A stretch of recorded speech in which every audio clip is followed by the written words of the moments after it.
నా కోడలు ఉపాసన మరోసారి తల్లి కాబోతుంది. ఈసారి మాత్రం మా ఇంటికి వారసుడే రాబోతున్నాడు. చరణ్ లాంటి మగపిల్లడు అయితే పుట్టబోతున్నాడు. మా ఇంటికి వారసుడు వస్తున్నాడు అంటూ ఉపాసన రెండవ ప్రెగ్నెన్సీపై అయితే చిరంజీవి గారు ఎమోషనల్ అవుతూ రావడం జరిగింది. మన అందరికీ తెలిసిన విషయం ఉపాసన కొణిదల రెండవ ప్రెగ్నెన్సీపై ఇప్పుడు సోషల్ మీడియాలో విపరీతమైన కాంట్రవర్షియల్గా నిలుస్తూ ఉన్నారు.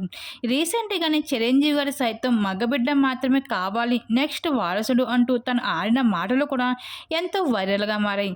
అప్పటి నుండి ఉపాసన సెకండ్ ప్రెగ్నెన్సీపై ఫోకస్ అవుతూ వస్తుంది.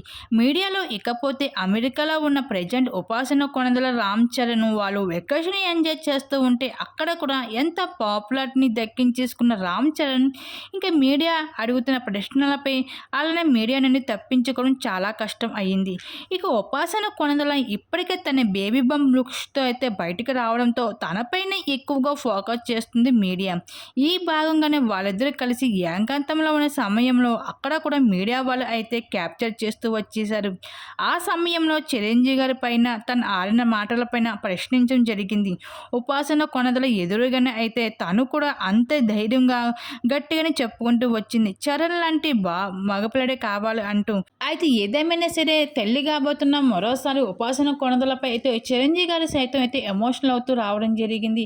నా కోడలు ఉపాసన తల్లి కాబోతుంది మరోసారి. ఈసారి మాత్రం వారసుడే పుడతాడు. మా ఇంటికి వారసుడు రావాలి అంటూ ఇంకా చిరంజీవి గారు అయితే పుట్టబోయే బిడ్డ కోసం అయితే వారసుడు కావాలి అంటూ అయితే ఎమోషనల్ అవుతూ రావడం జరిగింది సోషల్ మీడియా వేదికగా.